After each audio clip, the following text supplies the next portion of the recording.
Hi, I am Javier Quezada, a lawyer with over 15 years of experience. Today, I present this third video in series titled How to Avoid Being Scammed in Real Estate Transaction in Mexico. This time, we will discuss the role and importance of the Notary Public in real estate transactions. Before we begin, I invite you to share this video with anyone who might find this information useful. Subscribe to the channel and give it a like. If you have any questions, leave them in the comments. And if you need a legal consultation, you can schedule one using the contact details found in the video description. With that said, let's start. Many people believe that the most important aspect of a real estate transaction is having a notary public involved. And while this is partially true, the number of notaries involved in fraudulent transactions has increased alarmingly in recent years. Many have failed to comply with the legal guidelines, leading to suspensions or disqualifications. Therefore, having a notary in the transaction is not enough. You must ensure they are trustworthy and act in accordance with the law. One of the most important things you should know is that the mere presence of a notary public in a real estate transactions doesn't not guarantee that the transaction is safe, especially if the notary was chosen by the seller or the developer, and you had no say in the selection.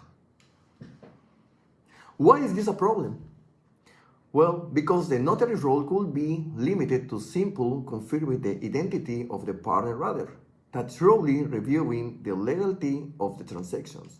In many cases, the contract signed before the notary is just a generic format that lacks specific information about the property, clear obligation for the seller, and any guarantee that the property is properly registered. Unfortunately, I see this frequently in my legal practice. I have come across cases where contracts do not include accurate property details, or worse yet, describe properties that legally do not exist or are communal land, ejidos. This can create enormous legal issues to the buyer. I discussed this topic in more detail in the previous video. If you haven't seen it yet, I recommend you check it out. To avoid falling in this type of situation, here are some key tips. Number 1, verify that the notary is actively licensed.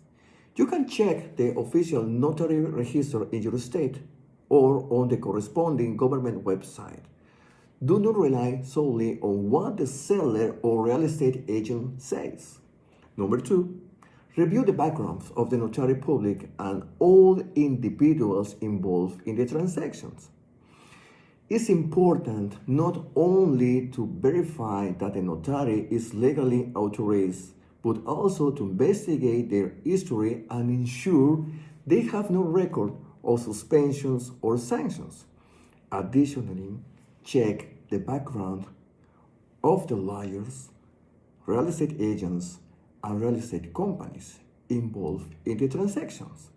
Some professionals have been involved in fraud or unethical practices, so conducting prior research is essential. And number 3, do not sign anything without legal advice. While the notary plays a key role, their main function is to validate the act, not to protect you from potential fraud.